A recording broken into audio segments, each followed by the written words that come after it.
अस्सलाम वालेकुम। आज हम पढ़ने जा रहे हैं सेंटर ऑफ मेस क्या होता है और सेंटर ऑफ ग्रेविटी क्या होता है। जैसे डेली लाइफ में हम अगर कोई भी ऑब्जेक्ट देखें तो इसमें सेंटर ऑफ मेस और सेंटर ऑफ ग्रेविटी वो पॉइंट होता है यहाँ पर मेस, बॉडी का मेस बराबर दोनों तरफ फैला होता है। जैसे ये मार्कर का सेंटर ऑफ मेस और सेंटर ऑफ ग्रेविटी कहाँ पे होगा? यहाँ पे ये आराम से खड़ा रहता है। जैसे कोई स्टिक नहीं है यार, ले आओ, देखें, बस छोड़ दें। ये सेंटर ऑफ मेस है। वो पॉइंट यहाँ पे मेस जितना इधर है उतना इस तरफ हो जाए तो वो पॉइंट बॉडी का सेंटर ऑफ मेस कहलाता है। तो सेंटर ऑफ मेस की डेफिनेशन क्या होगी? ऐसा पॉइंट जहाँ पे बॉडी का मेस बराबर डिस्ट्रीब्यूट हो, तकसीम हो, तो उसको हम सेंटर ऑफ मेस कहते हैं। लिखते हैं centre of mess. Centre of mess, centre of mess हमारा सेंटर ऑफ मेस और सेंटर ऑफ ग्रेविटी है। जैसे ये हम एक काम करें, क्या कर सकते हैं? ये मार्कर है, इसका सेंटर ऑफ मेस और सेंटर ऑफ ग्रेविटी आप मालूम कर लेते हैं। ये पॉइंट ये क्या है? Centre of mess. यहाँ पे ये बिल्कुल खड़ा रहता है, बैठा रहे, वो रहता है, ये इसका सेंटर ऑफ मेस है। ठीक है, ये पॉइंट सेंटर ऑफ मेस। ऐसा पॉइंट यहाँ पे मेस जो है, बॉडी का मेस जो है वो क्या होता है? बराबर डिस्ट्रीब्यूट हो जाता है। कोई कहता है ना डिस्ट्रीब्यूट कर दो, इसका क्या मतलब होता है? तकसीम कर दो।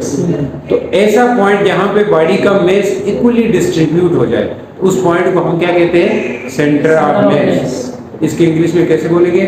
The point where the centre of mass of body is, where the mass of body is equally distributed. क्या डेफिनेशन होगी इसकी? The point in which the mass of body is equally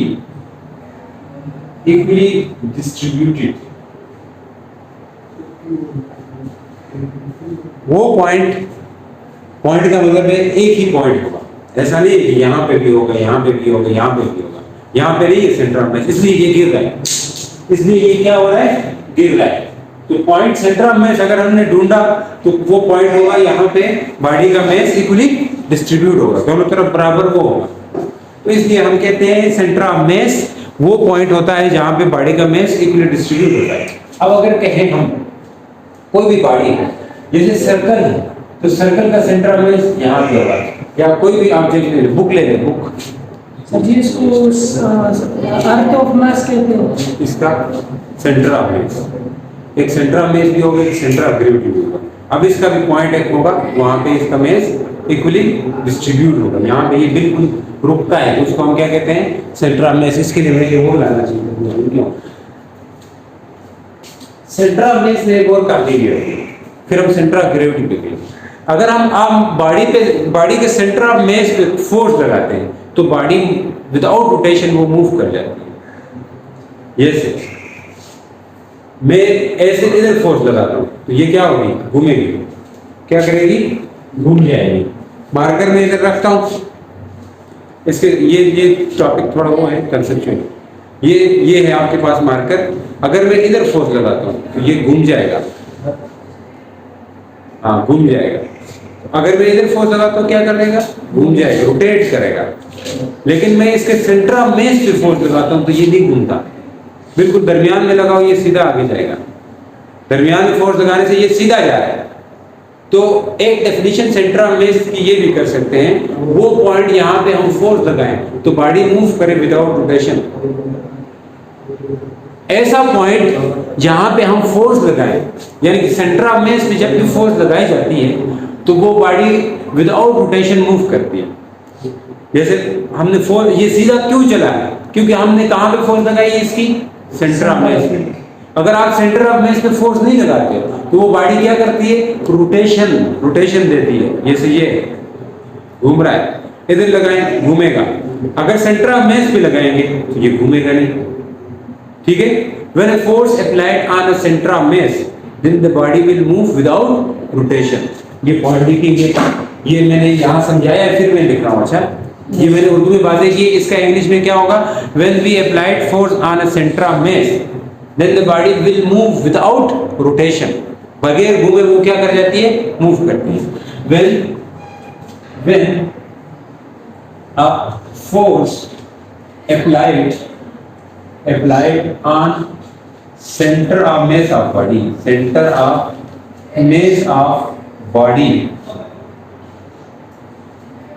then the body will move without rotation. Then the body will move without rotation. Body move कर जाएगी rotation के बगैर। Centre of mass of body always lie in centre पे लाई करेगा। किसी भी body का centre of mass हमेशा किसी भी बॉडी के सेंटर पे लाई करेगा। अगर ये सर्कल है, सर्कल के सेंटर पे सेंटर ऑफ मास होगा। सर्कल तो छोड़े, अगर कोई भी चीज है, जैसे आपके पास रेक्टेंगल जैसा है, इसका सेंटर ऑफ मास कहां पे होगा, इसके सेंटर में। जब इसके डायगोनल हम ड्रा करेंगे, डायगोनल क्या होते हैं, डायगोनल वो लाइन जो इस कोने से इस कोने तक, इस कोने से इस कोने तक, तो यहां जे ले तो वहां इसका क्या मिलता है, सेंटर ऑफ मास मिल जाता है। सेंटर ऑफ मास पे हम अगर फोर्स भी लगाएं, अगर सेंटर ऑफ मास के अलावा इधर फोर्स लगाते हैं तो ये इस तरफ घूमेगा। अगर हम इधर फोर्स लगाते हैं, ये तीर का मतलब फोर्स, तो ये ऐसे घूमेगा, रोटेट करेगा, रोटेशन देगा। तो अगर हम इधर फोर्स लगाते हैं तो ये सीधा मूव कर जाएगा, आगे जाएगा। ये हम डायग्राम बनाते हैं। अगर हम पॉइंट ए पे फोर्स लगाते हैं, ये पॉइंट ए है, ये बी है, ये सी है। ए पे फोर्स लगा के ये सीधा मूव करता है, बी पे लगाएं तो रोटेट करेगा, और सी पे लगाएं तब भी ये रोटेट करेगा। रोटेशन क्या होती है, क्यों रोटेट करती है, इसके ऊपर हम अगला टॉपिक हमारा टार्क के ऊपर होगा। जब हम टार्क पढ़ेंगे तो हमें पता चल जाएगा कि रोटेशन क्या चीज है। तो सेंटर ऑफ मास के बारे में समझ आ गई होगी, उम्मीद करता हूं। अगर देखें, एक होता है centre of gravity. Centre of gravity और सेंटर ऑफ मास दो अलग अलग चीजें हैं। सेंटर ऑफ ग्रेविटी क्या होगा उसको हम समझते हैं। सेंटर ऑफ ग्रेविटी असल में होता क्या है, जमीन किसी भी ऑब्जेक्ट को टुवर्ड्स सेंटर ऑफ अर्थ खींचती है। कोई भी ऑब्जेक्ट है उसको नीचे की तरफ जमीन खींच रही है, तो एक पॉइंट होगा। अब देखें ना, ये मार्कर है, तो मार्कर के अंदर कितने पार्टिकल होंगे, बहुत सारे पार्टिकल्स हो सकते हैं। मतलब मार्कर का एक टुकड़े यहाँ पे, मार्कर का ये जो पीछे वाला हिस्सा है, एक इसको भी जमीन खींच रही है, इसको भी जमीन खींच रही है।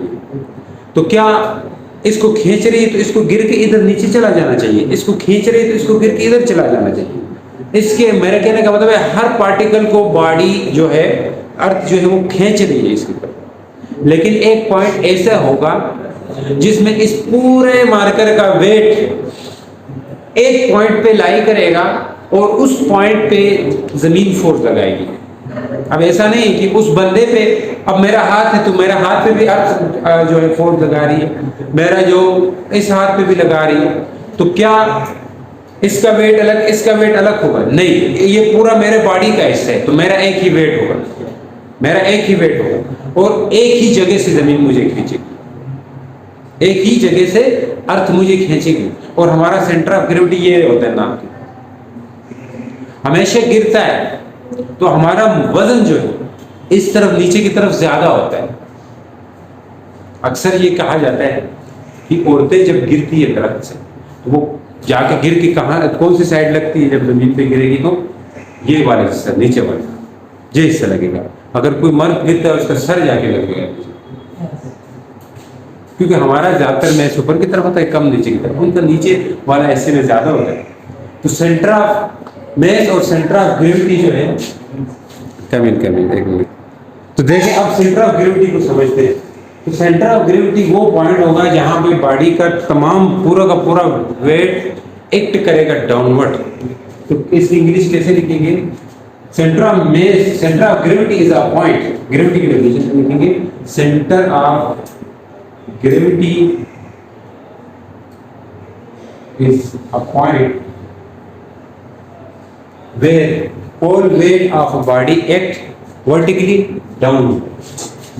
Where मैंने कहा था ना, बॉडी का जो वेट है वो पूरा, अब मेरा जो है हाथ का अलग वेट नहीं होगा, पाँव का अलग नहीं, मेरा पूरा जिस्म का एक वेट होगा और वही जो पॉइंट होगा उसी पॉइंट से ही जमीन अपनी तरफ खींचेगी। जैसे एग्जांपल के तौर पर मान लीजिए यहाँ पे छापर है, इसमें बहुत सारे सेब पड़े, अब इस सेब को अलग खींचेगी जमीन नहीं, इसको अलग, इन सब का जो छापर का टोटल इन सब का वेट होगा, इन सब का वेट होगा और इनका वेट एक पॉइंट पे लाई करेगा, उस पॉइंट को सेंटर ऑफ ग्रेविटी का है। मान लीजिए इसका वेट जो है ये वाला यहाँ पे, अगर ये शापर से निकल गया एक तो फिर उसका अलग वो अलग हो जाएगा, लेकिन छापर के अंदर है तो सबका वेट एक पॉइंट पे होगा। इसी तरह मेरे हाथ का वेट है, सबका वेट मेरा एक पॉइंट पे है नाभ के पास, तो मेरा एक ही पॉइंट पे, इसका मतलब एक ही पॉइंट से खींचेगी जमीन। इसी इस छापर में सेब पड़े हुए, इन सारे सेबों को एक ही पॉइंट से खींचेगी जमीन और उस पॉइंट को सेंटर ऑफ ग्रेविटी कहेंगे, यानी कि वो पॉइंट जिसमें होल वेट, तमाम whole weight of body, whole weight of body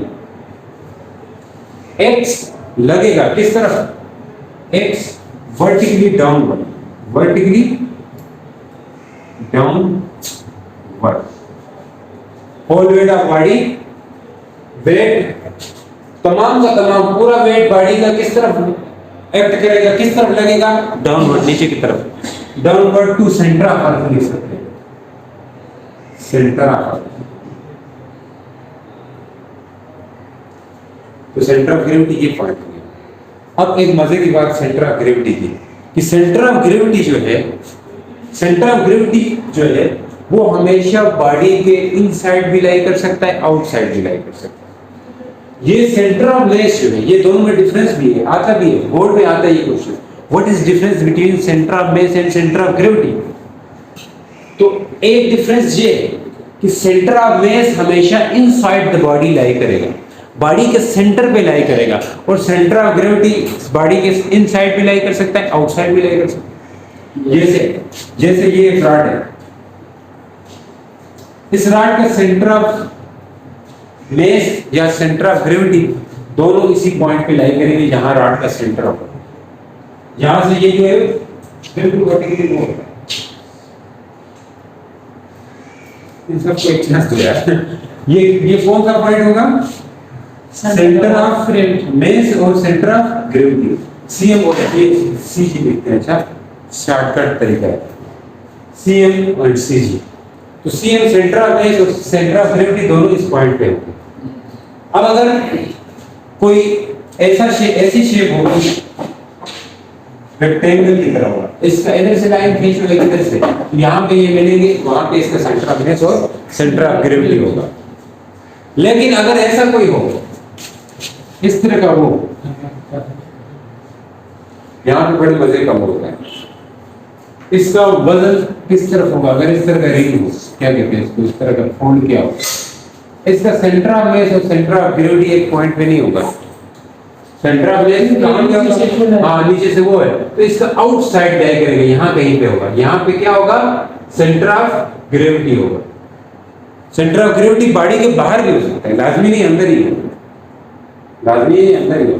अगर कोई बंदर टांग छांग खोलता है तो उसका सेंटर ऑफ ग्रेविटी और सेंटर ऑफ वो बाहर आ जाता है, जब नहीं होता तो सब अंदर। तो यहाँ पे ये पॉइंट दिखेंगे कि centre of body, centre of gravity always कहाँ पे होगा, आउटसाइड भी होगा, इनसाइड भी होगा, लेकिन centre of mass always inside the body. यहाँ पे लिखेंगे centre of mass always inside the body, body के अंदर होगा। और centre of gravity can be, centre of gravity can be inside and outside of body, body की inside भी होगा, आउटसाइड भी लाएगा। सेंटर ऑफ ग्रेविटी और सेंटर ऑफ मास में थोड़ा कुछ फर्क आ गया है ज़हन में। तो उम्मीद करता हूँ समझ आई होगी। तो मिलते हैं नेक्स्ट लेक्चर के साथ, तब तक के लिए गुड बाय, अल्लाह हाफिज़।